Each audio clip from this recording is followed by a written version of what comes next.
What's up, guys? Mason the Brock Henderson here. So, first thing to talk about, something I found out pretty recently, in fact, is apparently Marvel is going to be really gifting us this year. It's almost like they realized how bad last year was and how frustrating it was for all of us, and they're like, you know what? We got you guys. New Marvel content every week this year.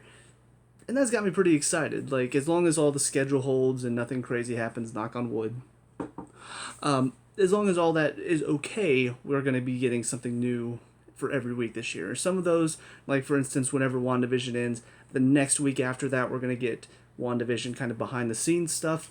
And then the week after that is when Falcon and the Winter Soldier starts up. So I think that's pretty cool, and I'm really excited to see like what all Marvel does. But as far as WandaVision is concerned, this is episode 7, Breaking the Fourth Wall, which, yeah, this is the episode where everything sort of gets revealed, or at least most of it does. And with that, I'm going to go ahead and say I haven't really been saying it, but spoiler warning for this, just because this one for sure is a major spoiler. And yeah, kind of, I guess, gives a bit of credence to a lot of the theories that I've seen going around. And one of those is something that I've been talking about for a while, and I really have to go back and watch and see how much of this I was able to predict correctly. But yeah, Wanda's not the one that's created all of this. At least that seems to be what they're implying.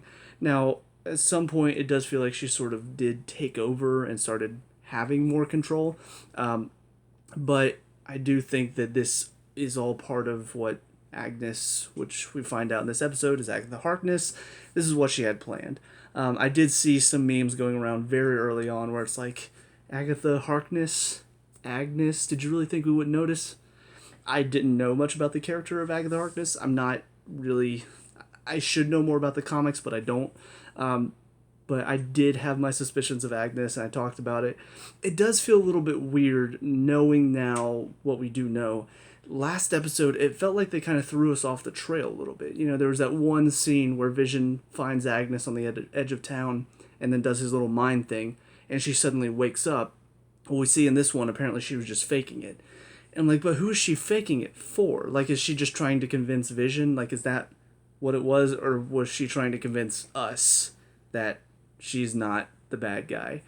Because after the 80s episode, which ended with Pietro showing up, I really did have my doubts about her, and I had my suspicions because she was the only one that we saw that really broke character in front of Wanda. And, you know, the whole, like, should we just take it from the top? It made me really suspect her and suspect that she wasn't who she said she was.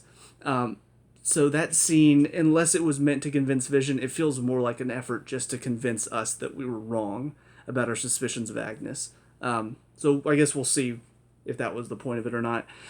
But yeah, so getting to see kind of her in this episode, she's definitely seems a little bit more controlling. When Monica shows up, she guides Wanda away and then takes her to her house. She was with the twins. It was kind of interesting because I think it's Billy, I believe, is the one that has the mind reading capabilities.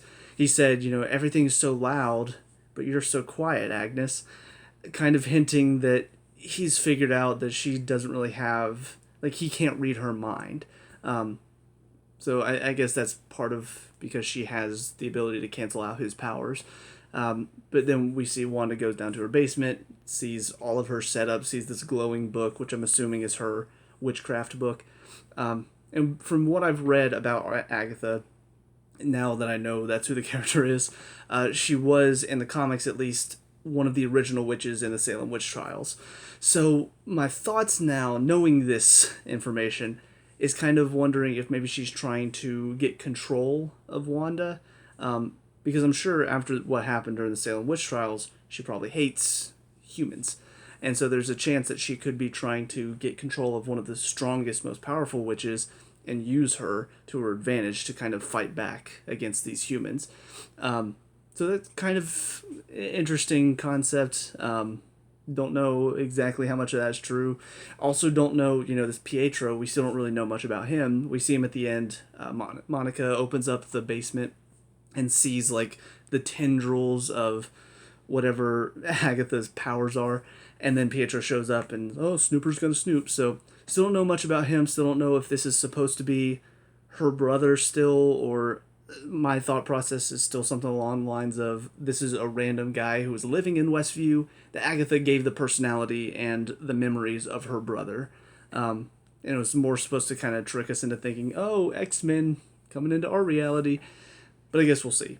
As far as Monica is concerned, though, we do get to see her start to get her powers, which unfortunately that was something that was spoiled for me because thank you, Internet. Yeah, she gets her powers and don't really know exactly what they are yet. She goes through the edge of the hex one too many times, and now she has superpowers. So, I guess, yay for her. But when she goes through the third time, we see that she's able to kind of resist whatever the hex is and whatever the reality altering effects of the hex are. And so whenever she lands in there, she can suddenly now see almost the energies in the magic of what's going on. And I do remember in season 6 of Agents of S.H.I.E.L.D., they talked about kind of the ley lines in the earth that connect to, I guess, reality in general. So I do wonder if this is kind of going to play into that at all. You know, this idea of there almost being energies inside the earth that can connect to other realities. And that's kind of what the magic that Agatha and Wanda are using. That's where that energy comes from. But we do also see she's not as affected by Wanda's magic. You know, Wanda tries to sort of get rid of her again, and she resists it. So yeah, kind of interesting to see, and I'll be curious to find out sort of what Monica's, I guess, role in all of this is. You know, is she going to be an ally to Wanda? Is she going to try to stop Hayward? Like, how is she going to play into the grand scheme? Because we also do see Hayward in this one. We find out a bit more about his plan. Like, he wants to get Vision back online. And so now finding out that Wanda managed to get him alive again somehow, he's trying to find out how she did that and utilize him as a weapon, which is kind of interesting. I still feel like, though, I'm not a big fan of his character because he's just so one-track mind, very typical of, you know, the government guy who wants to have his weapon and that's all he focuses on, and screw everybody else. Like, it's just very stereotypical and very cliche. So that's my only issue with the show right now, is just Hayward. He's not that interesting of a character, and also not that interesting of an antagonist either. But we also do see Darcy and Vision have their own little thing. They're now involved in all of this. Darcy's mind comes back because of Vision, and now they're going to get back to Wanda. Also interesting to see, again, Vision still has a memory of everything that happened before the Hex got expanded. And so he's still trying to figure out what's happening here. He gets a lot of information from Darcy about what happened to him in the real world and what happened to Wanda as well. So I feel like he's going to sort of help come in and, I guess, fight back against Agnes and her hold on Wanda. Because it seems like that's sort of what's happening, because we see Agnes does affect her mind at the end. So more than likely he'll come in and sort of, I guess, free her from those bonds. Because as cheesy as it might sound, you know, Darcy does mention, oh, the love you guys share is real. So there's a possibility that they're going to use that whole, like, you know, he uses the love that they had and everything, all the past that they shared to sort of get through past the mind wiping that Agnes put on Wanda, seemingly. But there still are a few very curious things going on. Like, we don't know what happened to the twins. Are they just gone now? We see, you know, the bunny is chewing on something. Did she, like, feed them to the bunny?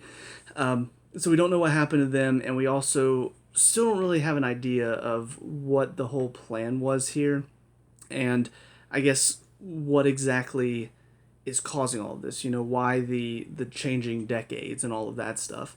Is it just something that was set up because, or is there actually a reason for all of this?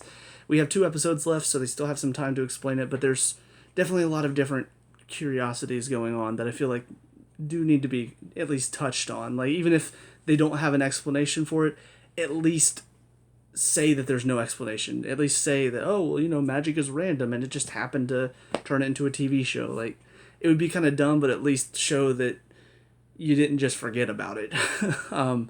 So, because I feel like that would be the more frustrating aspect is, oh, we forgot that we were doing the decades thing, and we don't really have an explanation, so oh well. But the last thing to talk about, which is probably my favorite thing from this episode, is we do see this particular episode is more focused on modern day sitcoms. Very Modern Family, The Office, Parks and Rec, that type of thing, where cut away to them talking to the camera and explaining the situation going on. With even, I mean, the theme song for this episode was very much The Office. You know, the piano that turns into the guitar riff, and it almost sounded like The Office at times. So yeah, I really, really appreciated that. And a lot of the comedy was just, I mean, I love The Office, and from what I've seen of Parks and Rec and Modern Family, I really enjoy those shows too. So yeah, I loved it. It was hilarious. The amount of times that they got stopped at the stoplight with the construction crew coming in and the Vision looking at the camera, and it was great. So I'll be very curious to see though what happens with the next episode. You know, do we still have a TV show to go off of? Like, what's more modern than modern day sitcoms? I don't know. So I'll be really curious to see if we even have the whole TV show aspect involved in the final two episodes, or if now that Wanda has seen the truth of what's going on and seen who's kind of been affecting all of it, are we just going to drop the TV show illusion altogether? Because we still do see, and there are times whenever we shift back and forth from TV show reality to what's actually going on. You know, the aspect ratio changes. So I'll be really curious to see if we even have the aspect ratio change anymore, or from now on it's like, nope, we know what's going on now. We're just going to drop the illusion altogether and let's just chase after the truth and fight to stop the bad guy. But yeah, so I'm really excited though. I feel like this is a very good setup for the final two episodes. Don't know if we're going to be changing the length at all, because it's been, 30 minutes-ish for this entire season. So I really hope that we do at least get a longer, maybe last episode, possibly. Because, I don't know, I do feel like if you're going to stick to 30 minutes for the final two, there's still quite a bit you have to cover. And if you wrap everything up in an hour, for the final two episodes, I feel like you're not going to have enough time to explain what's been going on, as well as show them finding out how to stop Agnes. Because that's kind of the fun of superhero shows, right? As soon as you find out what's going on and you learn the bad guy's motivation and you learn the plan, then you have to find out how to stop them, and then you have to go through the process of stopping them. And I feel like that's too much to do in two 30-minute episodes. But who knows? I could be wrong. Maybe they'll solve it pretty quickly and we'll move on with our lives. Whatever the case, I'm at least looking forward to it, so hopefully you guys are too. Let me know what you think down in the comment section below. What were your thoughts on this episode? Let me know. We can talk about and discuss all that good stuff. Leave a like and subscribe for future WandaVision reviews. I'll see you guys at the last two. Peace out.